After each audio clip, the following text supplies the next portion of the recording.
Bom dia, meus amigos, muito bom dia. Né? Deu um susto agora em todo mundo, porque a gente já estava conversando, mas eu faço de conta que estou dando bom dia para todo mundo. Né? Já estava conversando aqui com meu amigo Nelson Nobre, com o Marco Belo, com o Edson, com o Will, com o Gava, são pessoas que participam do meu grupo intensivo de estudos em algoritmos e estrutura de dados, e a gente se reúne aqui, né, eventualmente num grupo um pouco menor para discutir temas que sejam de grande relevância, mas que não eventualmente sejam do domínio de todo mundo, ou que a gente não consiga explorar numa sessão de masterclass por padrão. Um tema que é tremendamente relevante, eu estava conversando com o Nelson antes de começar a gravação, é exatamente a ideia de manipulação de bits. Né? Manipulação de bits, a gente tem visto alguns algoritmos e algumas estruturas de dados dentro do nosso grupo de estudos que utilizam, né, o conceito de bits e manipulação de bits. O Nelson estava dizendo para mim que, poxa, Elemar, eu não vejo, entretanto, bits, manipulação de bits, como algo que eu veja sendo utilizado no dia a dia dentro da empresa.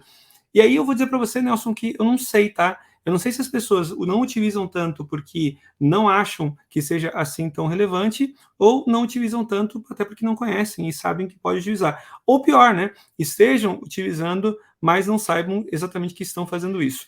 Antes de mais nada, então, vou compartilhar minha tela aqui com vocês, rapidinho, né? Só para a gente poder fazer um review rápido. Esse aqui é um site que eu recomendo, inclusive, para quem quiser brincar um pouquinho com manipulação de bits e começar a entender um pouco mais sobre como a coisa funciona. Todo o conceito começa com a ideia de que nós temos sistemas numéricos diferentes, tá? Nós temos sistemas numéricos de representação diferentes. A gente está habituado, né? Os normais, né? Estão habituados com o sistema decimal, que a gente usa dígitos de 0 a 9 para poder representar todas as grandezas, né? Mas em computação existem pelo menos 4 conjuntos de números que são usados com alguma frequência, tá? Por razões que vocês vão começar a entender. Um deles, obviamente, é o sistema decimal, que nós já conhecemos, então de 0 a 9. Outro deles acaba sendo o sistema binário. O sistema binário utiliza 2 números apenas para representar 2 dígitos, é 0 e 1. Então você consegue representar qualquer grandeza utilizando somente zeros e uns, né? Por que isso é tão comum em computação? Porque computação nasce, né, da ideia de circuito. Você tem os circuitos manipulando, você tem atinge determinado número, você está positivo, não chegando em determinado número, você está negativo. Então 0 e 1 são 2 grandezas legais quando você fala em circuitos digitais, tá? Além disso, você tem o hexadecimal. O hexadecimal utiliza de 0 a 9 e depois de A a F. Finalmente, você tem uma outra representação, que é a dita representação octal, né, que vai trabalhar com 8 dígitos, né, para poder representar qualquer grandeza. Agora, por que isso aqui é importante e como que isso aqui vai funcionar para a gente, como que isso pode nos ajudar? A primeira coisa que a gente começa por aí, tá? A primeira coisa que a gente tem que entender é que quando se fala sobre manipulação de bits, a gente está falando sobre manipulação numérica. É simples assim. A gente está falando sobre uma outra forma de falar de um mesmo número, né? Então, por exemplo, aqui eu estou utilizando o bit CMD. Se eu pegar, por exemplo, um número como sendo o número 10, né? Se eu pegar o número 10 e pedir para ele me dizer o que é 10, ele vai dizer que o número 10 vai corresponder aqui a 0001010. Da onde que vem essa ideia? Só para a gente poder também pegar a coisa, entender isso de uma forma bem clara, tá? Então, num código normal, você pensa que tem a seguinte sequência de números, tá? Então, você começa lá com o 1, daí você tem o 2, aí você vai duplicando, tá? 1, 2, 4, 8, 16, 32, 64, 128. O que eu quero que vocês percebam aqui, tá? Esses números que eu coloquei em sequência aqui, embora pareçam ser simplesmente um dobrando o outro, tá? Eles vão ser, né, se você for pensar, 1 é o resultado de 2 elevado a 0, certo? 2 elevado a 0 é 1. 2 é 2 elevado a 1. 4 é 2 elevado ao quadrado. 8 é 2 elevado ao cubo, e assim por diante. Então, essa sequência aqui, ela corresponde, né, a uma sequência de números, ou sequência de potências de 2. Né? E a ideia básica é que quando você for fazer uma representação de um número que está em decimal para um número que seja em binário, você vai colocar tantos números quanto você vai ligar tantos bits quanto você precisa para poder fazer aquela soma. Né? Então, por exemplo, aqui alguma dica rápida. Né? Todo número que é par, né, todo número que é par deixaria esse primeiro cara como 0, tá? Primeira dica. Todo número que é ímpar vai deixar esse número como 1, tá? Porque eu vou ter esse 1 que vai ser a quebra da balança. Então, por exemplo, se eu estou falando número 10, 10 é número par ou 10 é número ímpar? Cara, 10 é número par, teoricamente. Então, eu deixo esse cara aqui ligado, certo? E aí depois eu vou distribuir a coisa de tal forma que eu consiga complementar zeros e uns aqui, de tal forma que eu consiga complementar o número que eu quero buscar. Então, por exemplo, eu quero fazer o número 10, eu sei que se eu ligar aqui para o primeiro cara 2, beleza, já vai funcionar, então eu já tenho 2. Por que eu deixo esse terceiro cara aqui, o 4, como zero? Porque, poxa, se eu ligar o 4, depois não tem qualquer outro número que eu possa ligar que vá poder me dar o 10. Todos vão passar de 10. Então, eu deixo esse cara desligado e aí, finalmente, eu deixo esse último cara ligado aqui no final. Então, quando eu penso em trabalhar com o número 10, o número 10 vai ser, por representação aqui, esse cara que eu acabei de passar, né? Agora, se eu pegar e pensar agora, beleza, Lemar, eu quero representar o número 11, então esse aqui é 10, tá? Se eu quiser representar o número 11, cara, o número 11, eu sei que o número 11 é ímpar. Então, a primeira mudança que vai acontecer é que lá no final eu vou começar com 1. Peguei o número 1, e aí o resto eu sei que vai ser 1 mais 10, então vai ser aqui 1, 1, 0, né? 0 e 1. Isso aqui é uma representação que vai trazer para a gente o número 11. Né? Só para a gente poder botar aqui coisa por equivalência, se eu for no Simple Browser aqui e pedir para ele trazer para mim o número 11, né? Então, o número 11 vai estar trazendo exatamente a representação que eu estou trazendo aqui para a gente, tá? Se eu for pegar o número 12, vamos pegar o número 12 agora. Como é que eu faço o número 12? Cara, fazer o número 12 eu tenho um problema, então vamos lá. O número 12 é par? É par, então aqui no início é 0. Eu sei que vai ser 0 aqui automaticamente. Aqui, eu quero o 12. Aí eu sei que se eu ligar o 2, não tem qualquer soma que eu possa fazer depois que vai dar 12, tá? Então eu deixo esse cara 0 também. Eu estou explicando um jeito simples aqui, tá? Tem um jeito mais metódico para você fazer a conversão. Eu estou só mostrando a coisa de uma forma mais lúdica para a gente poder entender. Mas aqui agora, para poder ligar outro cara, eu sei que eu vou precisar ligar o cara correspondente ao 4 e eu sei que eu vou precisar ligar o cara correspondente ao 8. Pronto, essa aqui seria a representação binária para o número 12. Então, para a gente poder pensar, esse número 12 em binário seria equivalente a 1100. Né? Vamos confirmar lá no nosso Simple Browser. Então, se eu digitar aqui no 12, enfaticamente, ele está trazendo esse cara com 1100. Aí você vai dizer, mas Lemar, e esse monte de zero à esquerda aqui, tá? Esse monte de zero à esquerda é besteira, tá? Na prática, qualquer coisa que vem à esquerda, mesma coisa, se você botar 0, 10 ou 10 em decimal, vai continuar sendo 10, certo? A questão toda é, geralmente, para facilitar a leitura, as pessoas costumam utilizar múltiplos de 4 bytes, múltiplos de 4 dígitos, né, para poder representar. Então, múltiplos de 4 dígitos, então 4, 4, 8, né, é uma forma de você fazer essa representação. Então, essa é uma forma. Então, por isso que geralmente você encontra, né, números expressos, né, nesse formato aqui. Você vê esses zeros complementando a esquerda, para você não ter esse desalinhamento, né, você consegue ver a coisa mais ou menos junta. Outra coisa importante para saber sobre bit, né? O que é bit? Né? Por que você usa a expressão bit em computação? Bit é um acrônimo para Binary Digit. Então, é um número representando um dígito binário. Então, teoricamente, está falando que você tem aqui especificamente um conjunto de 8 bits, né?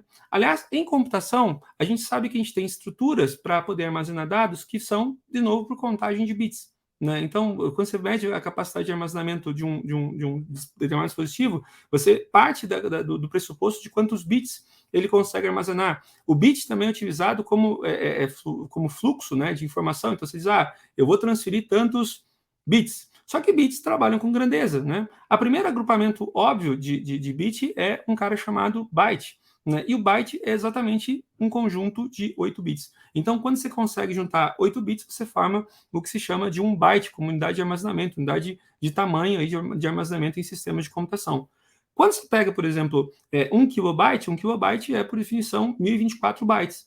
Né? 1 megabyte é, por definição, 1024 megabytes. Desculpa, 1 megabyte é 1024 kilobytes, 1 gigabyte é 1024 megabytes. Tá? Então, por que 1024 de novo? Cara, por causa dessa necessidade da potência de 2. Tá? Então, quando você começa a falar sobre potência de 2 em computação, 1024, vamos lá, 1, 2, 4, 8, 16, 32, 64, 128, 256, 512, 1024. Ou seja, você vai perceber que esse número 1024 é uma potência de 2, 2 elevado a 10 na prática, tá? Se você for tentar 2 elevado a 10, é 1024. Se você for tentar 2 elevado a 20, você chega ao tamanho de 1 megabyte. Então, a gente fica também com cara aí para a gente poder pensar nos tamanhos de representação, tá?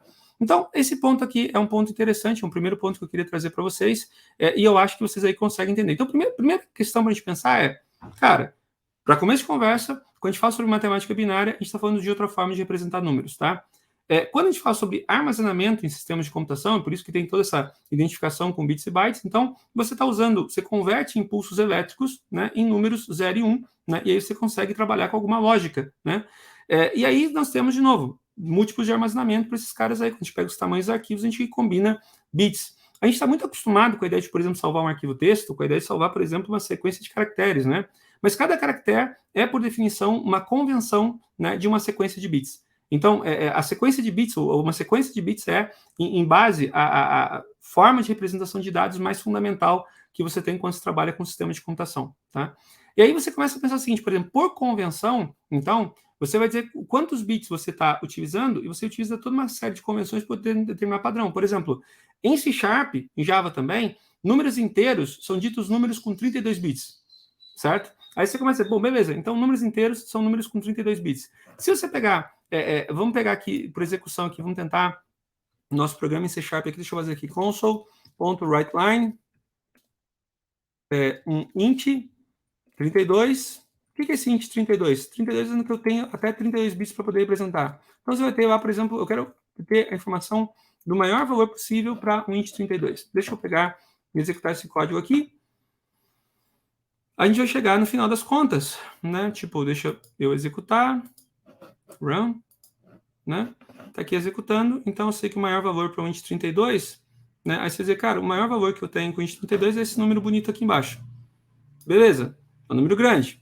É o maior valor que eu consigo representar com int, certo? Se eu for lá para o meu Simple Browser, né? E for tentar verificar que número é esse, né? Você já vai entender agora por que é assim também, né? Você vai lá pegar esse cara, né? Vamos pegar esse número bonito lá que é o 214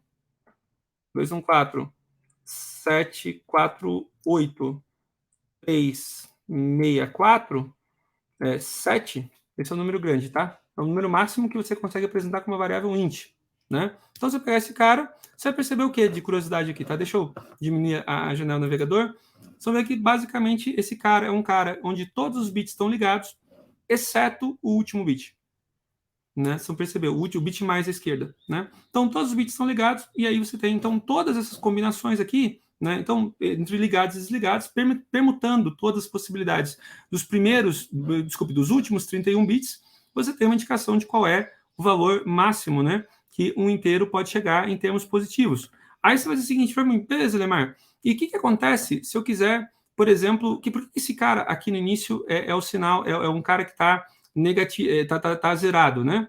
Porque se assume, por convenção, que esse primeiro bit aqui no final corresponda ao bit do sinal. Então, se ele está ligado, né, se esse bit estiver ligado por convenção, né, se assume que esse número é um número negativo. Então, por exemplo, repara, se eu vou colocar aqui, por exemplo, -1, né, -1, né, você vai perceber que o -1 ele corresponde a todos os bits ligados. Ó. O -1, o -1 convertido em binário, ele vai ser representado por todos os números ligados, inclusive o bit de sinal. Então, esse é o cara. E aí acontece uma coisa interessante, né? Porque se você for pegar, por exemplo, lá no programa, você pedir, por exemplo, o int32.minValue, né? Você vai chegar à conclusão que esse minValue, eu vou pegar aqui, vou fazer a execução para a gente poder ter esse número de referência, né? Beleza, está executando. Maravilha. Você vai perceber que o número minValue ali está esse cara. Vamos lá de novo para o Simple Browser, né? Ele está dizendo que esse minValue vai ser igual a -214, né? 748, 364, 8. É isso? Então, se eu pegar e executar esse cara aqui, Enter, vocês vão perceber que o minValue corresponde a só uma sequência de bits, somente com o bit mais significativo, né, o bit mais à esquerda aqui ligado nesse momento. Então, esse cara aqui vai ser o cara que está indicando para a gente. Repara que separou aqui de novo em sequências de 8, para indicar exatamente que você está com 4 bytes sendo representados. Isso aqui, por convenção, esse número corresponde ao maior negativo possível, né? E essa é a convenção, tá? Na prática, o povo vai pegando e ligando esse cara aqui e depois ele vai. Cada bit, por exemplo, se eu tentar subtrair um desse valor, ele vai. Se eu subtrair um desse valor aqui, por exemplo, que é o número par, repare, esse número é um número par, e aí você vai ter, eventualmente, lá no final, esse cara, não consigo copiar e colar, mas enfim, se eu tivesse esse cara lá no final, o que eu teria seria um cara que ligaria o 1 aqui na base, e ele aí faria a sequência inteira para ir voltando. E aí vocês começam a entender também, eventualmente, por que tem essa diferença, por que o número, o maior positivo acaba sendo esse cara com 7, né? Então tem esse número aqui, e o maior negativo tem esse cara com 8, né? Especificamente, qual é a diferença entre esses dois pontos aqui, tá? É porque, enfaticamente, você tem um bit que é desprezado, né, numa cadeia aqui, né, que tem um sinal só e que vai ter significado somente no negativo, né? Então, esse bit a mais com possibilidade dá para o universo dos negativos um númerozinho a mais para você poder encontrar. E aí você entende também a diferença entre um int 32 e um int 64. Por que o int 64 é tão maior em termos de abrangência, né? Se você pegar um int 64, que é um long, no caso, o int 64 vai ter o dobro de bits para poder trabalhar. Ah, mas o dobro de bits, então quer dizer que o range é o dobro? Não, o range é muito mais do que o dobro, porque, de novo, você vai somando potências de 2, né? Então, para o 33, 34 e assim por diante, você vai tendo potências de 2. E essa, basicamente, é a lógica, tá? Por trás dos bits. Agora, qual é o grande ponto desse ligado e desligado aqui, né? O grande ponto é que você pode pegar usos comuns para esse tipo de entendimento, para a gente poder conversar, né? Uma questão. Posso fazer uma questão? Eu sempre pensei que a diferença entre a parte negativa e positiva do inteiro era porque o zero faz parte da parte positiva e não da negativa. Não por causa do dígito sinal. Não, é exatamente esse ponto, tá? Se você pegar o tudo zero acaba sendo o seguinte: você está com o bit do negativo desligado, e, cara, na prática, okay, o negativo. Então, é um número a menos que você consegue representar, entendeu? Exato. Okay. Porque ele acaba sendo neutro, né? O zero não é nem negativo nem positivo, é por isso que ele acaba ficando menor naturalmente, entende? Okay. E aí acontece uma coisa interessante também, Nelson, só para a gente pensar aí na questão dos usos, né? Cara, duas coisas que a matemática binária nos permite poder entender, né? Por que ela é tão importante em computação? Primeiro, porque, cara, é a forma como os computadores conversam, tá? Primeiro, se você entender que ligado e desligado é a forma como os computadores conversam, blá, blá, blá, aquela coisa toda que a gente vê nos desenhozinhos, já é interessante você imaginar que, poxa, a unidade mínima de transmissão que você tem são a sequência de dígitos binários. Então, esse é um ponto interessante. A unidade mínima de armazenamento são sequências de bits, que só podem ser armazenados em sequências de, no mínimo, 8 bits, por questão de paridade. Quando você começa a olhar, por exemplo, dentro das CPUs, você tem, por exemplo, a largura das linhas de comunicação, você vê também a quantidade de bits que estão sendo transmitidos. Então, naturalmente, números binários têm uma representação, têm uma referência direta para a computação, e é por isso que é interessante a gente começar a pensar eles sob a perspectiva de processamento, tá? Mas tem dois horizontes básicos, ou dois sinais básicos que vão gritar, meu amigo Nelson, para você pensar em bits. O primeiro cenário é quando você quer manipular conjuntos de booleanos, tá? Vamos lembrar o que é uma variável booleana? Uma variável booleana é uma variável que pode assumir como verdadeiro ou como falso, certo? Então, uma variável booleana que pode assumir como verdadeiro ou como falso, ela dá para a gente, né, a possibilidade de você ter aqui, né, nessa visão, uma representação por um bit. Um bit ligado pode corresponder ao verdadeiro, um bit desligado pode corresponder ao falso. Um ponto interessante é que, se você pegar uma variável booleana em C#, por exemplo, e tentar salvar um bool, né, você pode pensar, poxa, quanto espaço na memória esse cara ocupa? Bom, em teoria, né, você poderia dizer que ele ocuparia um bit, só que não dá para você armazenar um bit sozinho. Então, o mínimo seria um byte. E por uma questão de pareamento e tudo mais, uma variável booleana, na prática, em C# ocupa 32 bits, numa arquitetura de 32 bits. Em 64 não tenho muita certeza se vai para 64 ou não, porque é o tamanho do bus, não necessariamente o tamanho do processador, tá? Mas uma variável booleana desperdiça uma quantidade gigantesca de bits para poder armazenar verdadeiro ou falso. Esse é o primeiro ponto. Segundo ponto para a gente analisar aqui junto é, cara, eu conseguiria, então, numa única variável booleana, armazenar num único int, por exemplo, de 32 posições, eu poderia armazenar 32 estados diferentes. Então, imagina que você tem, por exemplo, um banco de dados. Outro dia alguém estava conversando no seu grupo, cara, eu quero pegar, por exemplo, as diversas agendas de um dia, assumindo que as pessoas tenham alocação de meia e meia hora, né? Cara, se você pegar meia e meia hora, são 24 horas, meia e meia hora, 48 valores.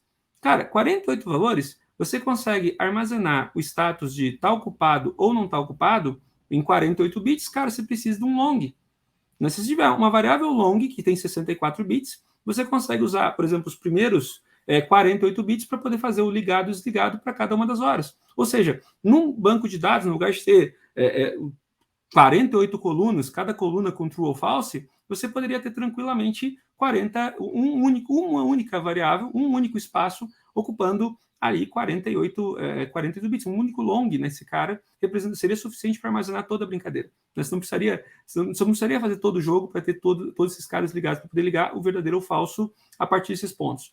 Então, cara, isso te dá uma possibilidade de saving de espaço que é brutal, entende? Porque você tem a melhor maneira possível de representar variáveis booleanas, tá? A segunda coisa é, cara, você consegue armazenar variáveis booleanas em lote, né? Você consegue fazer operações booleanas em lote. Então, coisas que consumiriam daqui a pouco 10 instruções, né? Daqui a pouco você consegue representar elas com poucas instruções. Por exemplo, né? Assumindo que e olha, uma coisa importante, foi um long, porque eu estou falando de 48 slots de horário. Mas 48 slots de horário existem se você tem 24 horas no dia ativas, tá? Se você trabalha apenas em horário comercial, somente das 8 às 18, 8 horas por dia de trabalho, você tem, e assumindo que você tem slots de meia hora, você tem 16 bits necessários. Ou seja, cara, você consegue botar num int sobrando espaço, né, para você poder trabalhar com esse cara também, para poder dizer se está ocupado ou se está liberado. Então, por exemplo, ó, imagina que você tenha aqui, no caso, os slots da manhã, você podia dizer assim, cara, cada bit corresponderia, por exemplo, a meia hora, você pode dizer assim, cara, ó, 000, 000, 000, 000.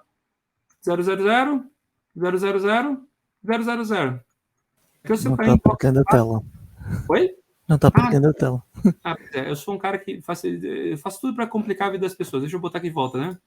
Então, olha só, seriam esses 4 zeros aqui, né, seriam para a gente uma representação em binário, né, suficiente para representar, por exemplo, todos os horários do dia da pessoa, né? E aí você vai dizer, cara, beleza, liberou o primeiro horário, ou melhor, alocou o primeiro horário. O que você vai fazer? Você vai pegar e vai ligar o número correspondente ao primeiro bit. Você vai ligar esse cara. Agora, liberou, por exemplo, o terceiro horário. Cara, você vai pegar e vai alocar esse cara aqui em cima, né? E você vai ligar o terceiro bit. E aí, o que acaba acontecendo? Você acaba mexendo em todos os horários, você mantém esse controle. O ponto interessante, a partir disso, de novo, você tem um ganho de espaço gigantesco, né? Você tem um ganho de espaço gigantesco, mas você também ganha a possibilidade de fazer operações lógicas, né, mais rápido. Por exemplo, cara, eu quero, por exemplo, saber se eu estou com a minha manhã livre, assumindo que essa primeira parte aqui seja esses pontos aqui, tá? Então, como é que eu sei se eu estou com a manhã livre? Primeira coisa, vamos lembrar em matemática, nossa matemática booleana. O que a gente tem aqui? Primeiro, vamos pensar o seguinte, ó. Vamos pegar aqui no Simple Browser.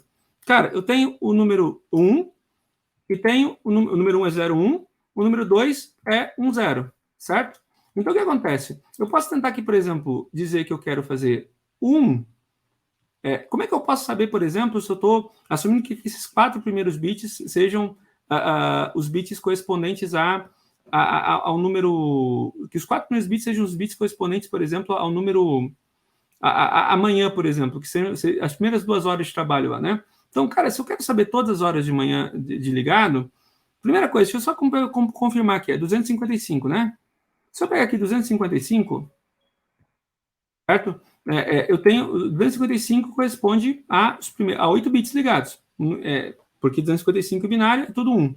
Então, o que acontece? Ó, se eu quiser saber se eu estou com a manhã livre, e digamos que a minha manhã esteja com o horário, digamos que eu tenha lá o horário 1, o primeiro horário, e eu vou ligar o primeiro e o terceiro bit. Então, 1 e, eventualmente, o bit correspondente ao terceiro, que vai ser 8, né? Então, 1 e 8, ligando os dois caras, liguei os 3, melhor, aqui eu botei 1 e 8, era 1 e 4, na verdade, desculpa, 1 e 4. Olha só, 1 e 4 ligou os correspondentes aqui ao primeiro bit e ao segundo. Por que eu estou fazendo o OU, cara? De novo, ó, só para nós podermos entender. O OU binário, ele pega cada bit do número e verifica. Se nos dois for verdadeiro, é verdade, quer dizer, se em qualquer um dos dois é verdadeiro, for verdadeiro. Se nos dois for falso, vai ser falso. Isso é o OU. Então, o que acontece?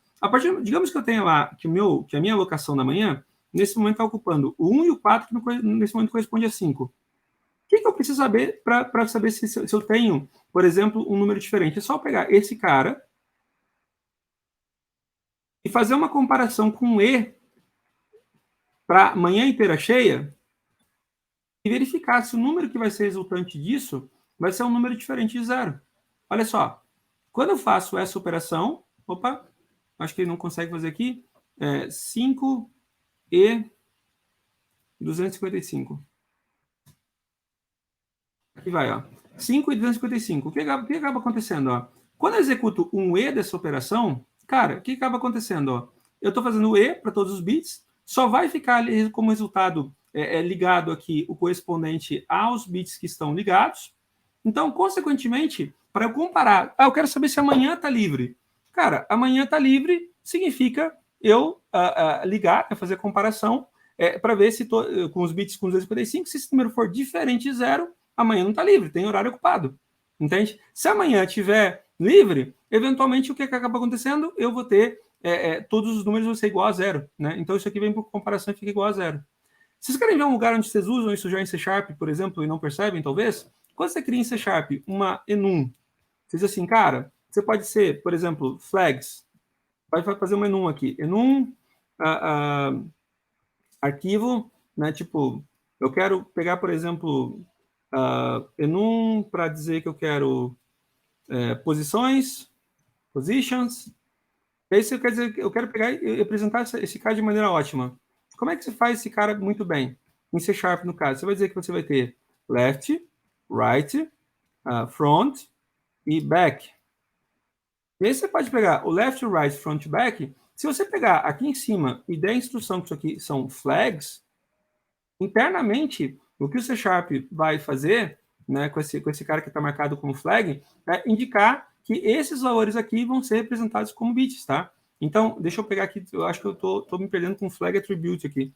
Flag attribute em enum C Sharp. Deixa eu ver se eu consigo ver esse cara. Só para ver, para não estar falando besteira, é flags aqui, tá? Tá faltando alguma coisa com o namespace, que esse cara aqui em cima, né? Quando você faz isso aqui em C Sharp, cara, o que você está instruindo por baixo dos panos, viu, meu amigo Nelson? Você está instruindo para que o C Sharp utilize uma sequência numérica. Então, se você for pegar por equivalência, isso aqui vai equivaler a 1, esse cara aqui vai ser igual a 2, esse cara aqui vai ser igual a 4, esse cara aqui vai ser igual a 8. Aí você vai dizer para mim, tá bom, Alemar, mas olha só, eu tenho um determinado valor. Por exemplo, digamos que eu tenho aqui um var, eu pego aqui o meu var p, é igual a positions.left combinado com positions.right.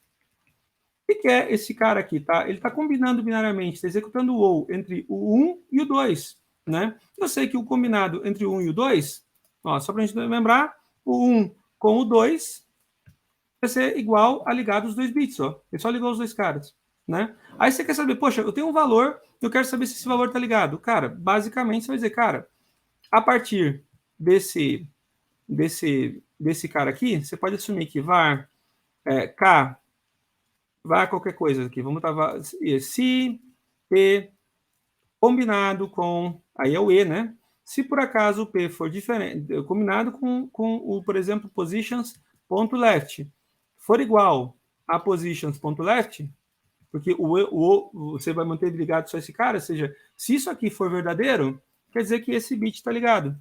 E essa é a comparação básica, né? A parte bonita, gente, é que em termos de computação, não tem jeito mais efetivo de você fazer comparação do que do que esse jeito aqui. Entende? Porque basicamente por baixo de matemática numérica, se você for pegar as instruções em linguagem de máquina, essas instruções mais rápidas, mais assertivas, mais preparadas que você consegue trabalhar com computação. Então, quando você pega esse cara aqui, ó, positions.left da vida, o que você pode fazer alguma coisa aqui? Vamos tirar esse flags aqui da frente e vamos fazer uma brincadeira aqui, tá? Eu vou dizer que eu posso botar um cara chamado side, buff sides, e o buff side vai ser igual ao left combinado com o right. Certo? Então, aqui o que eu posso saber aqui, né? Eu posso saber também que nenhum valor selecionado, se eu quiser pegar esse cara, nenhum valor selecionado corresponde a zero. Né? E aí você pode dizer, por exemplo, que both sides, ou você pode pegar aqui, por exemplo, front or back, e literalmente dizer que você está com um cara chamado front ou back.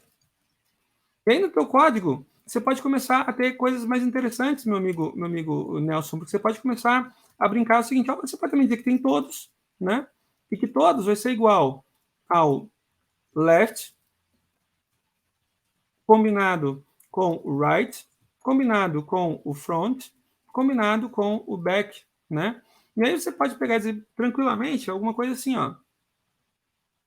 Por exemplo, se você quer marcar que todas as posições estão ocupadas, você pode literalmente dizer assim, cara, se posição for igual a, por exemplo, positions.all, sabe que está tudo ligado. Se P for igual a positions.none, você sabe que está tudo desligado. Se por acaso P, né? Olha só que interessante, ó. Se P com E, né? Porque é matemática binária, se esse cara combinado com o nosso amigo positions.bothside, cara, eu quero saber se está em qualquer um dos lados. Se por acaso, checando os lados, o valor não for igual a positions.none, eu sei que um dos lados está ligado. Entendeu a lógica? Por quê? Porque eu vou estar com esse cara combinado, eu executei o E, cara, se por acaso os bits correspondem lá, que o left e o right, que vão ser o primeiro e o segundo bit. Se os dois bits estiverem desligados com o restante, cara, todos os outros eu estou zerando, então qualquer outra coisa vai estar zerada, qualquer um dos dois vai permanecer somente um se estiver ligado. Então, se tiver qualquer coisa diferente de zero, né, quer dizer que um desses bits que estavam dentro desse espaço automaticamente estão ligados também. Entende? Então, na prática, essa lógica de bits, né, ela acaba dando para a gente a possibilidade de a gente não só trabalhar uma representação booleanos, uma representação de espaço que é muito menor, então você precisa de muito menos espaço para poder alocar, muito mais eficiente em termos de memória. Você está com um mecanismo de processamento que é muito mais eficiente, porque, em essência, todas as instruções mais básicas elas operam sempre em nível de bits e bytes, seria a estrutura, o jeito mais natural de representar as coisas, todos os comandos no nível do processador trabalham com números binários, então todas as operações estão lá, e além disso, né, você ainda tem a possibilidade aqui de dizer que, cara, além disso, você pode dizer, cara, você pode fazer comparações com vários valores numa única chamada. Né? Então, imagina, por exemplo, contra um banco de dados, né? Você pode fazer uma projeção. É claro que aí você tem que verificar detalhes de implementação no próprio banco, mas no lugar de essa coluna, ou essa coluna, ou essa coluna, ou essa coluna, e aí fatalmente você tem que começar a pensar em mecanismos para poder acelerar isso, você pode começar a trabalhar esse cara por projeção, né? Comparando, por exemplo, esse cara com esse representa tal coisa. Né? Então, eu quero, por exemplo, todos os dias da semana, né? Assumindo que você tenha lá, vamos pegar aqui esse esquema aqui, né? Tipo, vamos pegar um outro horário, né? Num slot, né? Eu tenho um slot, onde é que você vai pegar o slot, tá? Então você pode pegar um slot, por exemplo, slot 8, 9 igual a 1. Pegando isso aqui, estou simplificando, tá? Slot 9, 10 igual a 2. Né? Slot das 10 às 11 igual a 3. Né? Slot, enfaticamente aqui, slot 11 ao meio-dia igual a 4. Certo? E aí você pode saber que amanhã, eventualmente, né? Amanhã, morning, vai ser igual a combinação do slot de 8 a 9, né? Do slot com o slot, aí você está usando o ou, né? Com o slot das 9 às 10, com o slot, né? Com o slot das 10 às 11, com o slot das 11 ao meio-dia. E olha que maluco, ó. Aí se você quiser saber, por exemplo, se um determinado dia tá livre, né? Se amanhã tá livre, você pode jogar, por exemplo, a schedule, né? Digamos se tivesse uma variável slot que fosse a agenda de hoje, né? Você poderia pegar tranquilamente assim, cara, eu quero saber se a minha manhã está livre. Então, tudo que você deve fazer é se a minha agenda, né, combinada com a minha manhã, slot, aqui seria, o bom seria slots, né? Slots, né? Então, tem aqui, se por acaso a minha agenda combinada com a slot, aí você pode dizer, por facilidade, eu gosto de código que seja expressivo, tá? Free. Free é igual a 0, certo? Então, se por acaso a minha agenda, quando eu começo a comparar com amanhã, resultar para mim que o que eu tenho é um slot vazio, então, consequentemente, né, eu sei que eu não estou com a minha agenda ocupada em nada, né? Minha agenda está livre para aquela manhã. né? Então, e eu consigo fazer, por exemplo, uma busca, né, Nelson, para combinar mais, cara. Cara, eu quero saber todos os dias em que eu tenho agenda disponível no primeiro ou no segundo slot, ou no primeiro e no terceiro slot. Cara, se você quer combinar o primeiro e o terceiro slot, cara, eu quero comparar minha agenda com o cara que for do primeiro, combinado, né? Ou combinado com o meu terceiro slot, que vai ser, eventualmente, das 11... Estou assumindo aqui que seja 8 às 9, 10 às 11. Então, cara, o que acaba acontecendo aqui, tá? Aqui, você está pegando... devo estar esquecendo um parênteses a mais aqui. Alguma coisa eu errei, peraí. Tal, não. O que está reclamando aqui para mim? Ah, não consigo converter esse cara para booleano. Acho que aqui, daqui a pouco, eu numero esse cara como flags. Elemar, eu acho que tá... Você colocou 1, 2, 3, 4. Será que é isso? Ah, sim, muito bom, muito bom, muito bom. 1, 2, 3, 4 não funciona. Muito bem, Marco Belo. Olha só, é 1, 2, 4 e 8. Muito bem, porque senão não tem, né? Porque o número... O que é 3? Né? Só para a gente poder lembrar, o que é 3? Mas não é isso, não é só isso, não. Tem mais coisa aqui, tá? Tem esses slots aqui embaixo, né? Que por alguma razão não precisava ser assim também. Tem mais alguma coisinha que eu me esqueci em termos de sintaxe lá em cima, mas tem alguma coisinha a mais lá que tá fazendo conversão para booleano aqui. Mas, enfim, o ponto todo interessante para a gente pegar aqui por equivalência é que, de novo, 3, né, Marco Belo, acaba sendo exatamente a combinação do slot, do primeiro slot e do segundo slot funcionando. Então, essa representação, esse jeito de pensar o meu sistema, né, ele me dá uma eficiência, meu amigo Nelson, para eu poder pensar comparação de booleanos num volume muito grande. Né? Então, eu consigo, por exemplo, quando você pensa em xadrez, né, estruturas de dados específicas, né? Quando você pensa em xadrez, por exemplo, o que o povo começou a perceber quando estava trabalhando com xadrez, né, especificamente? Deixa eu pegar aqui e compartilhar com vocês uma página interessante. Né? Em xadrez, tem uma estrutura de dados específica para quem trabalha com xadrez que é chamada de bitboard. O que é a ideia do bitboard? O bitboard nada mais é do que usar um long. Quantas casas tem um tabuleiro de xadrez? Cara, quantas casas tem um tabuleiro de xadrez é fácil, né? Uma casa de xadrez, um tabuleiro de xadrez tem dimensão de 8 por 8? Tem dimensão de 8 por 8. Cara, se tem dimensão de 8 por 8, consequentemente, eu tenho 64 casas. 64 casas eu consigo armazenar num long, zeros e uns.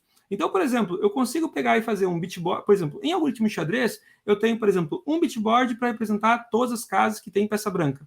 Outro bitboard para indicar todas as casas que tem peças negras, pretas, desculpa. Se eu quiser representar todas as casas que tem bispos, um outro bitboard, porque eu consigo botar todas as casas que tem bispos brancos e bispos pretos.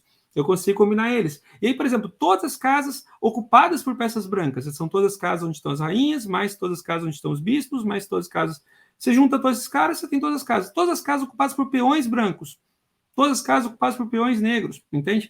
Nessa sequência começa assim, tá, o lado branco ainda tem rainha? Cara, é só você comparar, por exemplo, o bitboard correspondente a todas as casas ocupadas por rainhas e saber se, por acaso, esse cara está diferente de zero. Se tiver diferente de zero, tem alguma posição em que tem uma rainha marcada, né? Então, nesse exemplo, você percebe uma estrutura de dados específica, né, que foi planejada. Se você for pegar xadrez, cara, todos acabam utilizando esse processo, né? E aí você começa a pensar, cara, como é que eu consigo projetar quais são as casas para onde um bispo consegue ir, por exemplo, a partir de qualquer posição? Você consegue pré-calcular e deixar em memória armazenado, né? Todos, tipo, assumindo que esse bit está ligado, quais são os destinos possíveis a partir desse bit para um bispo. Você consegue montar, aí você, com 64 longzinhos, né? Você tem todos os destinos possíveis para um bispo sem ter que fazer o cálculo na hora. O que acaba acontecendo? Você tem a possibilidade daí de escrever algoritmos que sejam muito mais eficientes, né? Porque você não está lá somando um, tirando um, fazendo aquela coisa para conseguir ver as casas. Quais são as casas para onde um cavalo pode pular, por exemplo? Né? O cavalo, por exemplo, salta em L. Então, deixa eu ver se eu consigo achar um exemplo específico para vocês aqui. Bitboard, Knight. Né? Então, deixa eu só tentar, só um pouquinho, cancela. Deixa eu ver se eu consigo achar aqui para vocês para poder mostrar aqui Bitboard. night moves, né? Então, assim, uma coisa interessante, né? Para esse cara, deixa eu ver se eu consigo mostrar aqui para vocês bonitinho, né? Então, olha só que interessante, ó. Só para vocês poderem perceber, eu vou colar aqui para vocês uma outra casa, né? Então, vocês estão vendo aqui agora. Isso aqui, por exemplo, existe uma wiki específica para quem quer programar com xadrez, tá? Então, por exemplo, eu sei que os movimentos do cavalo são mais ou menos essas posições, né? Então, consequentemente, por lookup, você sabe que nessa sequência aqui você teria essa sequência de caras para um cavalo nessa posição, na posição correspondente a D4, você teria lá esses bits ligados. Percebe? Então, o que acaba acontecendo? Você consegue chegar por lookup rapidinho, né? Para determinar quais são todos os lugares para onde um cavalo pode ir a partir de qualquer posição, porque você mantém isso pré-calculado nesse array, né? E aí você consegue calcular esse cara fazendo deslocamento. E aí tem pontos interessantes, né? Você começa a pensar um pouco mais em termos de operação, né? E aí você começa assim, cara, o que acontece quando eu pego um bit que está no dígito 1? Vou pegar aqui, por exemplo, 1, né? Vamos voltar aqui para o nosso cara anterior. E vamos pegar aqui, por exemplo, o bit do número 1. O 1 corresponde a esse cara que está nessa primeira posição. Uma coisa que eu quero fazer, uma operação comum que se faz em computação é você empurrar os bits mais para a esquerda, por exemplo. Então, o que eu vou fazer? Eu vou pegar e vou empurrar esse bit aqui 2 casas para a esquerda. Quando eu empurrei esse bit 2 casas para a esquerda, o que é esse empurrar na prática, tá? Esse empurrar complementa com zeros no final e pega os bits que estavam no início e puxa para cá. Então, repara, se eu pegar, por exemplo, 1 e puxar uma casa para a esquerda, cara, na hora que eu puxei uma casa para a esquerda, eu peguei aquele bit e manipulei para o lado. O que acaba acontecendo aqui para mim, tá? O que acaba acontecendo para mim é que eu consigo, nessa hora, dizer que eu entendi a forma mais rápida com inteiros de multiplicar o número por 2. Multiplicar o número por 2, literalmente, é deslocar os bits para a esquerda. Entende? Porque, olha só, se eu pegar o 1 e multiplicar 2 caras para o lado, 1, 2, 4. Então, o próximo valor aqui vai ser, né? Se eu for tentar esse cara, vai ser 4. Se eu tentar multiplicar, mover 3 casas, cara, ele vai ser 8. Porque eu empurrei esse cara. Agora, entenda o seguinte, ó, vamos pegar, por exemplo, o número 10, mais uma vez, tá? O número 10 a gente sabe que é 1, 0, 0. Se eu pegar o 10 e empurrar uma casa para a esquerda, o que eu vou estar fazendo literalmente? Eu vou botar um 0 na esquerda, na direita aqui, e vou botar todo o resto para lá. Então, cara, esse jeito aqui, 10, hífen, esquerda, né? Então, automaticamente eu sei que se eu pegar e mover os bits para o lado, então eu fico manipulando bits, entende? Para eventualmente começar a dizer, cara, eu vou... Digamos, Nelson, que a pessoa que tem os nossos slots agora, né? Ela simplesmente não possa mais atender. Então, o que eu vou fazer aqui? Eu vou dizer, cara, empurra todo mundo meia hora para frente. Como é que você empurra todo mundo meia hora, um slot para frente? Você empurra, vamos dizer que você tem a tua variável, de novo aqui, né? Você tem lá os teus slots, como sendo, eventualmente, a tua agenda. E você vai dizer, cara, eu preciso liberar o primeiro horário da manhã. Como é que você faz para liberar o primeiro horário da manhã empurrando todo mundo meia hora para frente? Cara, basicamente você vai fazer o seguinte, ó, vai dizer que a nova agenda corresponde à agenda anterior, onde você deslocou todo mundo um horário para frente. Cara, o que vai acontecer? Todos os bits vão ser deslocados para o lado. Se eventualmente tiver um estouro, cara, esse cara vai estar fora dos horários disponíveis, né? Você vai gerar para esse último cara um flag que esse cara saiu, né? Ah, beleza, agora eu preciso antecipar. Como é que eu faço para antecipar todo mundo? Na mesma coisa, estou lá com o meu númerozinho, ó, eu vi que o 14, o 20 corresponde lá a esse cara ligado para a direita, aqui da representação em hexa, né? Então, pega aqui, por exemplo, o 20 é o meu número que está com esses horários aqui. Eu quero empurrar todo mundo um horário para trás. Cara, 20 empurra um cara para o lado. E aí você tem, o nome dessas operações em binários é shift left, shift right. Né? Então você consegue levar para a esquerda ou levar para a direita, empurrando bits ou tirando bits. Então, repara, você consegue apresentar, primeiro, você consegue apresentar muito mais booleanos com muito mais eficiência, porque cada bit corresponde a um booleano. Segundo, você consegue processar booleanos de uma forma mais eficiente, porque no lugar de fazer comparações booleano por booleano, você consegue fazer com um lote inteiro. Terceiro, você consegue eventualmente ainda fazer deslocamentos e alteração de valor com muito mais eficiência. Quarto, você consegue escrever processamento, né? Você consegue eventualmente trabalhar com processamento, escrever instruções de um jeito que é o mais efetivo possível para uma máquina, né, como as nossas operar. Então, olha quanta coisa.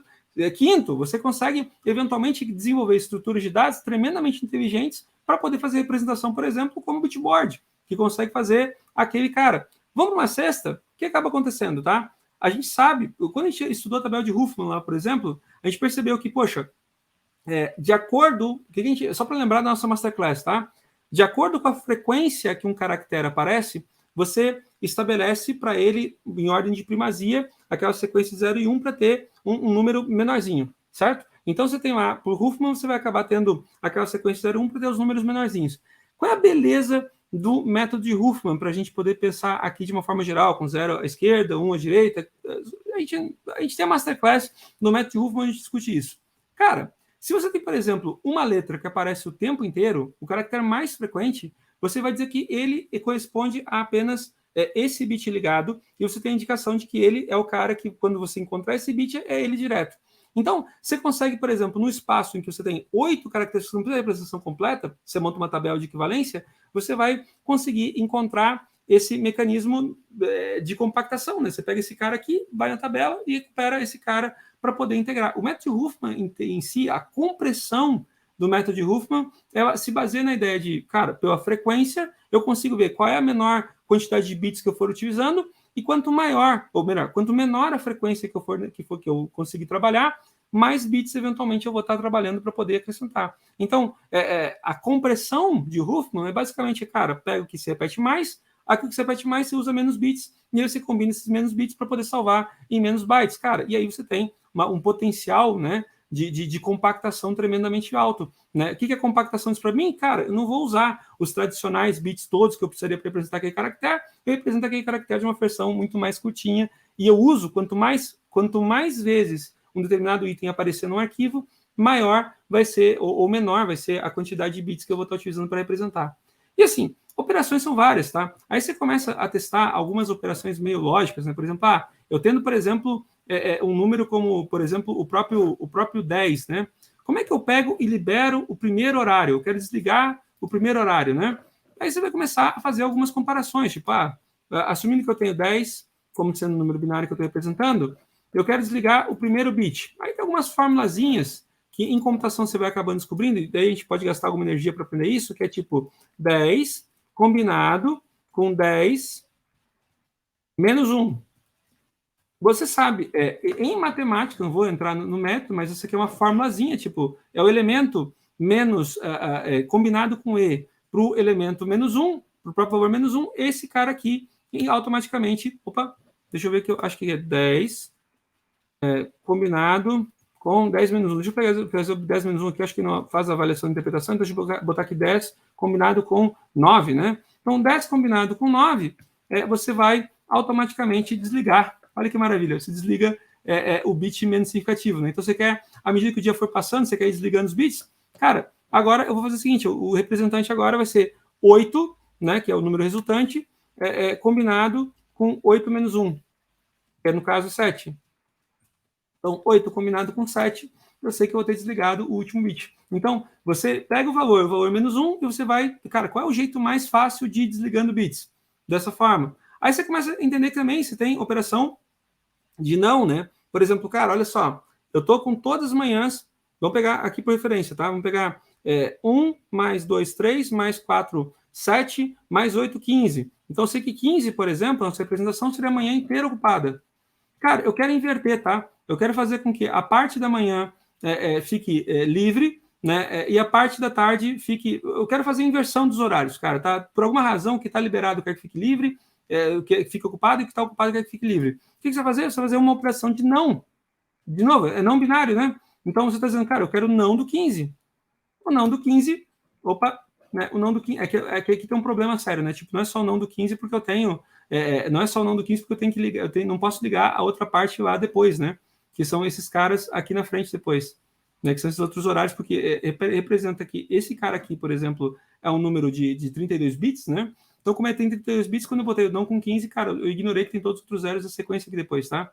Mas assim, se eu quisesse pegar, por exemplo, esses caras aqui, eu sei que 255 é o primeiro cara ligado, então, cara, se eu quiser pegar e ignorar a última parte, então vai ser assim, ó, 255, se eu pegar 255 e empurrar 8 bits para a esquerda, eu estou com o segundo horário, com a segunda parte, com o segundo bloco. 255, onde eu movo eventualmente 16 para a esquerda, eu estou com o terceiro bloco. Né? 255, combinado com, de novo, o 32, desculpa, 24 para a esquerda, eu vou começar agora com o terceiro horário, né? Que vai ser o menos 1000. E aí, o interessante é que eu consigo, eventualmente, brincar essa história toda, né? Dizendo que eu vou estar trabalhando, por exemplo, com... Aí você começa a entender também por que a representação de hexa, né, acaba sendo tão comum quando você começa a programar em computador, tá? Por que acaba acontecendo? Se você pegar, por exemplo, o número 16, vamos pegar aqui, por exemplo, 8, né? 8, aqui tá ok, vamos pegar aqui 255, por exemplo, que seria o correspondente a esses 4 caras ligados. 255 é igual a FF, né? Em hexa, né? Representação de hexa. Hexa é igual a FF. Cara, se você pegar 0xFF, né? Aqui você vai estar trabalhando com esse cara. Aí você sabe que cada letra, né, do 0 ao coisa vai corresponder a uma combinação de 4 bits. Então, por exemplo, se eu pegar FF00 em hexa e for converter para decimal, eu sei que o 00 corresponde à primeira parte toda desligada, né? Porque cada dígito corresponde a 4 bits. Percebe? Agora, se eu fizer, por exemplo, aqui, ó, 0 hexa FF01. Cara, o 01 vai ligar o primeiro bit desse primeiro cara, porque é o primeiro bloco de 4. Lembra que cada cara vai corresponder a esses, ó. Ligou o primeiro. Se eu quisesse pegar e ligar o penúltimo bit, seria 0 hexa FF 0, por exemplo, no hexa que 2, que vai corresponder ao segundo bit. Né? Se eu quisesse pegar, por exemplo, o 3, cara, o 3 agora é uma sacanagem, tá? Porque o 3 é a combinação do 1 com 2, então o que vai acabar acontecendo naturalmente se eu quiser ligar os dois primeiros? Então, quando você começa, daí, na cabeça, muitos programadores em Assembly, eles montam uma tabelinha, né, cara, que 0 corresponde a tudo desligado, 1 corresponde ao primeiro cara, 2 ao segundo cara, 3 aos dois primeiros, 4 ao terceiro cara. Então, por exemplo, eu quero ligar o terceiro cara do lado para cá. Então, bicho, vai ser no caso aqui 4, 0. Eu liguei o terceiro bloco da segunda trechinha ali de 4, entendeu? Porque cada dígito hexa corresponde a 4 dígitos binários. Então, na prática, para programadores que estão habituados, eu quero trabalhar, por exemplo, com os primeiros horários da manhã. Então, por exemplo, se eu pegar aqui, por exemplo, 0F, eu sei que vão ser os primeiros 4 bits ligados, quer ver? 0F corresponde aos primeiros 4 bits ligados. Agora eu quero pegar o seguinte, olha só, eu quero liberar, os primeiros 4 bits correspondem, por exemplo, aos primeiros 4 horários da manhã. Cara, eu quero pegar e liberar esse cara para... eu quero testar com a tarde, o início da tarde. Cara, o início da tarde seria o terceiro bloco. Então, eu vou pegar 0F e vou empurrar ele para o lado 4 mais 4, 8. Então, eu vou empurrar ele 8 para o lado. 0F, empurrado, 8 para o lado. Né? E automaticamente você vai estar empurrando esse cara aqui para o outro lado também. Então, você consegue... programadores acabam se habituando, né, com a ideia de criar essas representações, né, na memória para poder trabalhar com números binários, né, para poder representar booleanos de uma forma muito mais eficiente e, consequentemente, conseguir produzir algoritmos que são baseados em comparações de uma forma muito mais eficiente. Ou então, algoritmos que são baseados em representações de uma forma mais eficiente. Por exemplo, cara, se eu tenho, por exemplo, 4, 5 máquinas diferentes, 4, 5 estados diferentes para representar, não faz sentido, eventualmente, eu utilizar 5 booleanos. Digamos que eu tenha 5 produtos na minha linha, tá? Cara, quantos caracteres você vai querer utilizar para representar os 5 produtos? Cara, fica muito mais fácil você pegar opcionais, por exemplo, de um carro, né? Quais são as combinações, por exemplo, de itens opcionais possíveis em um carro? Cara, faz uma lista de opcionais associando cada bit com um possível opcional, e aí você faz depois as combinações baseadas em quais combinações são autorizadas. E aí você consegue dizer, cara, se por acaso tiver esse bit ligado, beleza, essa combinação é autorizada. Não, mas agora quais são as combinações que não são autorizadas? você pode fazer combinação negativa daí, tipo, você pode pegar aquele cara, fazer a inversão e saber que qualquer coisa diferente disso não é aceito, né? Qualquer coisa que saia desses bits não é aceito. E você também vai poder fazer comparação, entende? Então, você acaba tendo a possibilidade de poder representar, né, e poder, eventualmente, manipular booleanos com muito menos código e ocupando muito menos espaço, entende? Com muito melhor desempenho, entende? Por isso que quase todos os algoritmos que trabalham com grandes volumes de comparação acabam usando isso. E aí, Nelson Nobre, eu volto para você, tá? Não é que não tenha aplicação, é que boa parte dos programadores mataram essa parte em arquitetura de computadores, entende? E não entendem esse tipo de lógica. Aí o que você vê é um monte de campo booleano, um monte de for. Tá lembrado aquele nosso código de otimização que a gente fez lá atrás para poder validar a quantidade de bolinhas? Cara, enfaticamente você poderia representar melhor com uma representação binária daquilo lá, entendeu? Só que, óbvio, você escreveria um código que o programador entenderia. E uma coisa interessante que eu estou observando é, além de tudo, o código se manteve expressivo, né? Você consegue entender ele com uma facilidade muito... Eu não preciso entender o detalhe do bit para ler ele e interpretar o que vai acontecer, qual tipo de combinação que a gente vai montar, né? Sim, olha só. Aí eu fazer uma pergunta. Aqui, por exemplo, ó, e por isso que em C, por exemplo, é tão comum você encontrar constantes. Você encontra aquelas constantes com hexa nos algoritmos em C, cara, você vê aquelas constantes com aqueles números que parecem... Cara, qual é a moral desse F4? Qual é a moral ali, cara? Enfaticamente, o programador está colocando num número que parece um número mágico, ele está colocando ali enfaticamente, o programador está colocando ali uma combinação de bits ligados e bits desligados, entende? Que para a lógica dele faz sentido, em função da quantidade de valores que está analisando ao mesmo tempo. Então, não é que o código fica... o código em C é mais rápido, é que o programador C está tão habituado a utilizar sequências, dessa forma, a utilizar bits, que ele já pensa automaticamente dessa forma. E como você disse, cara, tipo, eu consigo traduzir a parte complicada do 0, 1... Cara, toda vez que você vem em C# e você faz esse flags aqui em cima, o C# chegou a ser querido para você, tá? Você não tem que ficar pensando no 1, 2, 4, 8, 16, 32. Você não tem que botar isso. Se você botar flags, internamente o que o C# faz é botar 1, 2, 4, 8, 16, exatamente para fazer esse tipo de combinação, entendeu? Só que, de novo, né? A gente olha esse flags e acha, nossa, que bonito, né? Mas aí você vai, por exemplo, olhar dentro da API, cara, se você olhar dentro das APIs, você vê, cara, eu quero abrir um arquivo. Se você pegar, por exemplo, dentro do próprio MSTN, tá? File Permissions, eu acho que File Permissions enum. File Permissions enum C#.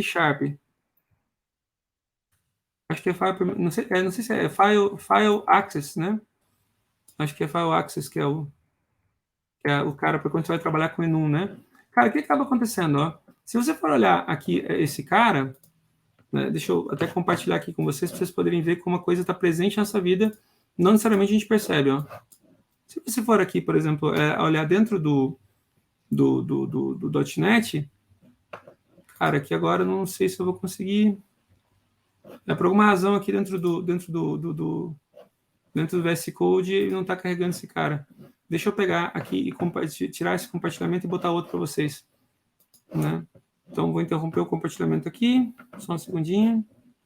Oculta. Vamos parar de compartilhar a tela. Deixa eu apresentar uma outra janela. Compartilha a tela. Veja aqui, ó. Agora eu consigo mostrar para vocês. Ó. Se você olhar a documentação da própria Microsoft, vocês percebem, por exemplo, que aquele enum do File Access que você passa direto, né, para poder abrir cara e combinar, ele está dizendo exatamente para você o seguinte, ó, são uns caras os campos, né, zero, o read, o write e o hit e write. Então, o que acontece, cara? Você pode abrir o arquivo para ler, para gravar, ou para ler e gravar. Repara que o ler e gravar é 3. O que é o 3? O 3 é a combinação binária do 1 e do 2. Na prática, né, o pessoal fez assim, mas não precisava ser assim também, né? Vamos pegar esse mesmo cara. Tipo, no final das contas, você pode dizer que você pode ter.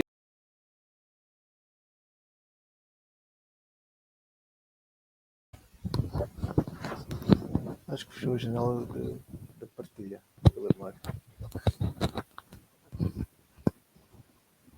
Fechou demais, né?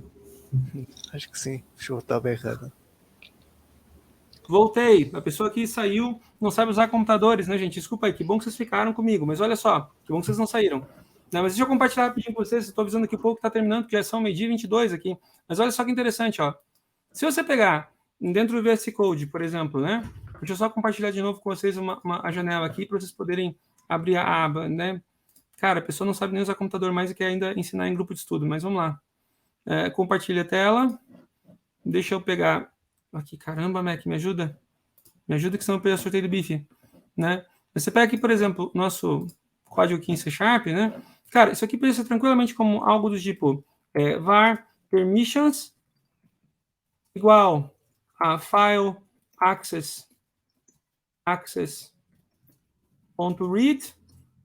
combinado com file access.write.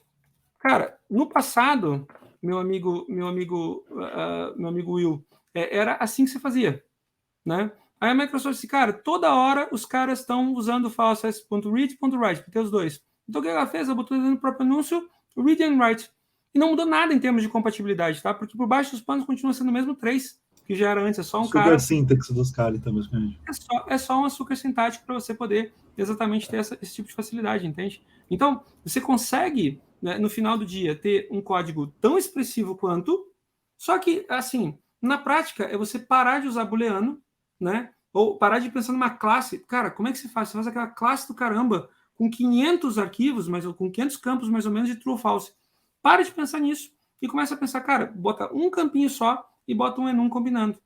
Né? E a coisa toda funciona. E no caso da Microsoft, especificamente C#, ela ainda faz açúcar sintático de quando você dá um console.writeLine, ela ainda te mostra, cara, beleza, eu vou botar esse ou esse ou esse para você poder ver, para não ficar aquele número feio, tá? Mas quando você vai salvar para inteiro, cara, você salva para inteiro é um número, né? Com o espaço mais otimizado impossível, né? E assim, então a dica é, cara, você quer escrever código com ótimo desempenho? Nelson, não é tão difícil, tá? É só um jeito novo. E assim, o Will falou bem, você consegue escrever esse código tão expressivo quanto você estava escrevendo antes, só que você troca um pouquinho o seu mindset. No lugar de você ficar pensando somente em sequências de campos booleanos, você começa a pensar eventualmente em sequências de bits. Todo código em baixo nível, tá? Todo mundo que trabalha, quase todas as árvores, tipo o Huffman, em essência, é entendimento de manipulação binária. Né? E não tem nada de tão complicado. Basicamente, cara, são posições, cada posição vai estar ligada como 0 e 1 e vai ter equivalência com decimal. E aí você usa as mesmas operações que você aprendeu desde sempre, que é esse com esse, o E, ou um ou eventualmente você vai ter... Aí tem algumas operações a mais. Por exemplo, você vai descobrir que você tem operações mais complexas, como, por exemplo, você vai ter o XOR. O que é o XOR? O XOR diz que é o ou exclusivo. O que é o exclusivo? Cara, só é verdade se for verdadeiro num dos dois campos. Por exemplo, meu amigo Nelson, olha só. Cara, eu quero combinar a agenda de 2 dias. Só para a gente poder brincar aqui o seguinte, ó, vamos dizer que na manhã, né, olha que maravilha. Ó. Na manhã, deixa eu compartilhar minha tela de novo com vocês aqui. Compartilhar a tela. Compartilhar a tela. Deixa eu pegar aqui mais um cara. Aí eu quero pegar esse meu amigão aqui, ó, no Simple Browser, né? E aí vamos assumir o seguinte, ó. Vamos pegar aqui e voltar para esse cara. Mas assim, ó, o que é a manhã ocupada? Assumindo que eu tenho 4 horas da manhã ocupada, cada horário da manhã seja um slot, tá? Então, se a manhã ocupada, vai ser 0F, porque é a manhã ocupada, certo? Eu sei, por exemplo, que a tarde ocupada é 0 com F0. Né? Porque você está pegando os 4 bits da tarde. Né? Então, aí você sabe que a combinação dos dois vai ser a manhã ocupada, amanhã, combinado, um ou, né? Combinado com o teu cara da tarde. Né? O cara da tarde vai ser F0. E aqui ocupou todo dia. Né? Aí você quer pegar e fazer o seguinte, ó, digamos que não ocupou assim, vamos pegar que então, num dia a pessoa está com a manhã ocupada, ok? E no outro dia, a pessoa está com a manhã... Vou arrastar um horário para a esquerda aqui, tá? Opa. Tá com a manhã, com o primeiro horário livre e o restante tá tá sumido. Cara, como é que eu posso saber se por acaso eu posso juntar os 2 dias? Eu posso juntar os 2 dias se a combinação do primeiro dia, que vai ser amanhã, com a combinação da tarde, que eu sei que ali vai ser o 0, 1E do outro dia, se eventualmente esses 2 caras aqui forem iguais, né, a soma dos 2, a soma dos binários. Ó. Se eu pegar e somar os 2, né, aqui eu não vou conseguir executar a soma, mas se eu fizer aqui, por exemplo, 0xf mais 0, 1E, se eu fizer esses 2 caras aqui, né, eu vou saber que automaticamente, se esses 2 números forem iguais, significa que nenhum bit nos 2 campos se sobrepôs. Entende? E aí você tem uma comparação rápida. Posso juntar 2 dias? Posso, desde que o ou dos 2 seja compatível com a soma dos 2. Porque o ou dos 2 vai ser, né, para esses 2 caras. Ou ainda, você pode pegar e utilizar um marcador de XOR, né, para poder trabalhar com esse cara aqui fácil para a gente. Então, você pode usar um XOR Operator C#. Deixa eu lembrar como é que é o XOR em C#. Não sei se o ou exclusivo, né? Or exclusive C#, exclusive bit C#. Né? Eu sei que o ou exclusivo, né?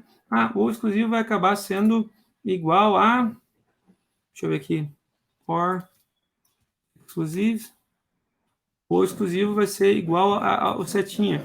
Né? Então você pode pegar ainda e dizer que, cara, só vai funcionar, né, se esse cara aqui for igual ao ou exclusivo deles, ou seja, se tiver ligado em somente um dos bits. Você só pode combinar se tiver ligado só em um dos 2. Se tiver ligado nos 2, é 0. Então, se a combinação do ou for igual à combinação do ou exclusivo, quer dizer que não teve sobreposição. Beleza? E aí são coisas que você começa a entender, né, de novo, porque daí você começa a comparar booleanos não mais 1 a 1. Você começa a desenvolver entendimento de comparar booleanos em blocos. E quando você compara em blocos, você ganha desempenho. Meus amados, eu não sei se eu ajudei ou se eu atrapalhei vocês, tá? Mas eu espero que essa lição tenha dado para vocês um novo entendimento sobre o que são os binários, né, sobre como trabalhar com eles, e no mínimo tenha despertado o desejo de vocês de brincar um pouquinho mais com esse site que eu mostrei ali dos binários e eventualmente começar a pensar em formato. De novo, para vocês, se você tem no seu código, no seu domínio, um cenário em que você tem vários booleanos e você tem que fazer, eventualmente, primeiro, uma representação mais eficiente deles, já vale a pena. Eu quero pegar e fazer comparações com blocos, já vale muito a pena. Se eventualmente você quer trabalhar com mecanismos para poder comprimir espaço e ganhar espaço em alocação, muito mais a pena. Entende? Porque você bota em alguns bytezinhos o que você botaria, às vezes, em megas de espaço, né? Tipo, aí você entende o Huffman e todos os outros algoritmos de compressão que são baseados nos binários também. Beleza?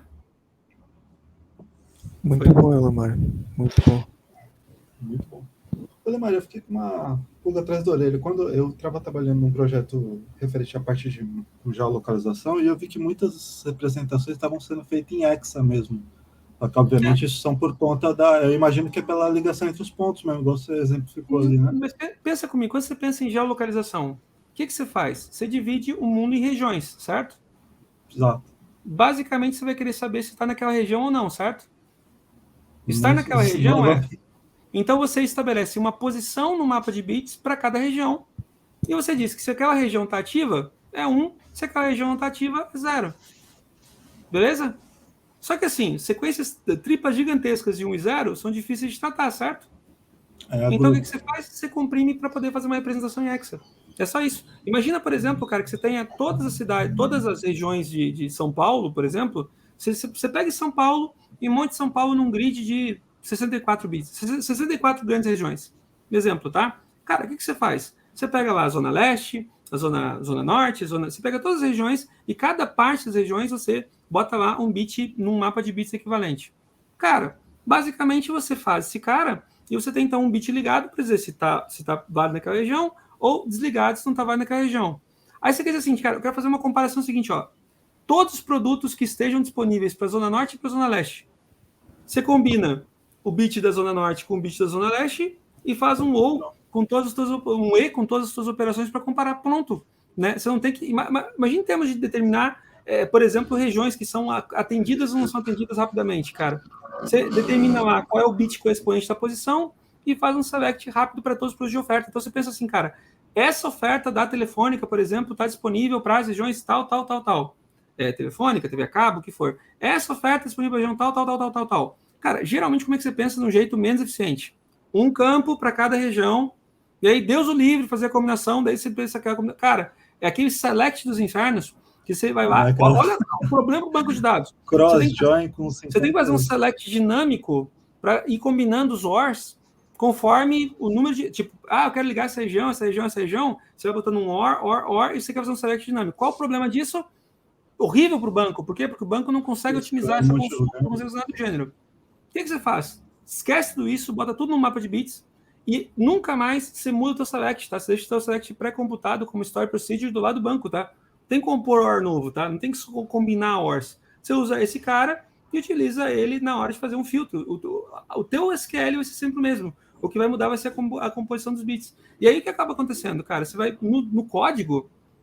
cara, Zona Leste, digamos que, por exemplo, Zona Leste... Vamos pegar aqui de novo, comparar aqui uma reflexão aqui para você, tá? Então, olha só para poder pegar esse cara, e aí depois, gente, eu vou parar mesmo, porque senão eu vou apanhar em casa, tá? Mas olha só, digamos que você diga para mim que Zona Leste, por exemplo, deixa eu pegar aqui, adicionar a transmissão, que a Zona Leste seja igual, por alguma razão, lá na lista dos bits, ficou como sendo, por exemplo, vamos pegar, a Zona Leste ficou equivalendo à posição correspondente ao bit número 4, certo? Que é o 010, e a Zona Norte ficou correspondente à posição do bit número, o sétimo bit, certo? Que vai ser o nosso amigo 128. Cara, no lugar de você ficar, se está na Zona Leste e para a Zona Norte, cara, você sabe que Zona Leste e Zona Norte vai ser literalmente 1 combinado com 128. Só que assim, 1 combinado com 128, que é legal porque é 129, esse caso que ficou bom, é um número mágico. Você vai dizer, cara, no lugar disso, você no código em X, você bota 0x81. Sabe? Que você sabe que vai ser a mesma coisa, um número mais curtinho. Só que parece um número mágico para quem está olhando de fora. Na verdade, não, cara. É o bit correspondente à Zona Leste e o bit correspondente à Zona Norte combinados em um único número novo, num novo mapa de bits. Ele sozinho não parece muito sentido, mas se você converter para o número de bits, você vê que os bits correspondentes àquelas regiões estão ligados. Então, no teu select, você pode tranquilamente escrever alguma coisa tipo assim, select where, né? Aí você pode ter, por exemplo, um campo chamado availability. Esse campo availability, por exemplo, availability. Esse campo availability pode ser só um long. 64 regiões da cidade, né? Aí o que você faz? Você vai fazer tipo select. Você quer combinar, por exemplo, a Zona Leste e a Zona Norte, né? Então, select where availability. Select asterisco from, meu SQL não é exatamente o bicho, tá? From availability, tipo regions, where availability for igual a, por exemplo, aí você pega o seu enum, tá? Você combina lá a Zona Leste, ou na verdade você pega esse cara, ou, né, a availability de Zona Leste e Zona Norte, e aí você faz uma comparação em cima do único campo, em cima de binário. Né? E esse campo pode ser indexado de novo, né? E aí você usa especificamente estruturas de cada banco de dados, obviamente cada um vai ter formas mais eficientes de apresentar isso, mas você usa esse cara com projeção. Então, para o próprio banco, para o próprio mecanismo de indexação do banco, é mais eficiente fazer dessa forma do que você ter vários campos combinados para poder projetar para um índice só de vários campos. Cara, você não precisa disso, né? Você usa um campo só de forma muito mais eficiente e não faz o teu banco sentar. Porque o banco não senta porque ele é ruim. O banco senta porque você modela mal. E sabe por que você modela mal? Porque, Nelson Nobre, as pessoas ignoram, por exemplo, informações como o mapa de bits. E aí, meu amigo, de novo, programar sem saber desse tipo de coisa é mais ou menos como tocar violão só com 3 acordes. Você até toca Legião Urbana, tá? Mas você nunca vai tocar uma sinfonia. Essa é a lógica. Amadinhos, espero que vocês tenham gostado, né? Edson, depois você me dá feedback, Tamir, você me dá feedback, Marco Belo, você me dá feedback. Eu vou disponibilizar esse vídeo publicamente, tá? Porque faz parte desse nosso esforço, também desse nosso grupo de estudos. Aqui comigo estão só vocês que estudam comigo, né? Mas vamos compartilhar esse conhecimento com as pessoas também para a gente poder discutir mais e melhorar a computação no mundo, né? Mas vamos estudar mais. E agora, quando vocês virem para um outro exemplo, uma outra Masterclass, o Nelson estava dizendo, cara, às vezes ficava perdido nas Masterclasses quando tinham lá informação dos bits. Não entendia muito bem aquela história. Então, Bloom Filter ficou mais claro. Eventualmente, Huffman ficou mais claro. Deem uma olhada de novo na Masterclass em que a gente fala de Bloom Filter, deem uma olhada de novo na Masterclass onde a gente trata de Huffman, vocês vão perceber que, cara, tudo fica mais fácil quando você tem esse tipo de conhecimento. Eu vou encerrando a gravação aqui, não vou dar mais tempo para vocês conversarem nada, não. Vocês falaram demais, o Marco falou demais, o Edson falou demais, o Tamires falou demais. Eu vou só concluir a gravação aqui. Deu tudo errado hoje, eu saí, entrei, fiz um monte de coisa, mas espero que eu tenha ajudado demais vocês. Então, concluo aqui a gravação.